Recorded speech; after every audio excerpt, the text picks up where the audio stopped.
আমি জানি এ ধ্বংসের দায় ভাগে আমরা দুজনে সমান অংশীদার। অপরে পাওনা আদায় করেছে আগে, আমাদের পরে দেনা শোধবার ভার।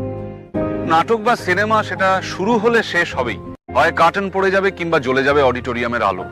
মাঝখানের ওই যে সময়টা, ওই সময়টা আমাদের, ওই সময়টার নামই জীবন, এবং তাতে প্রত্যেকে নায়ক।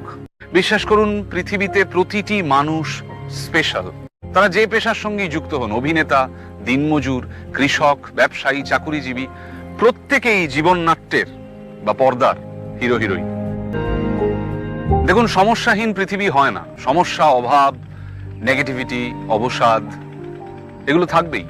হোক না মন খারাপ, তাতে ভয় কি? মনের জানলাটা এত বড় করে রাখতে হবে যাতে সেটা খুললেই অনেকটা আলো এসে পড়ে। নাটক শেষ হওয়ার আগে স্টেজ ছাড়বেন না। মনে রাখবেন, এটা আপনার স্পেস, এটা আপনার জন্য ধার্য। কমেডি হোক কিংবা ট্র্যাজেডি, এই জীবন নাটকের নায়ক আপনি, নায়িকা আপনি।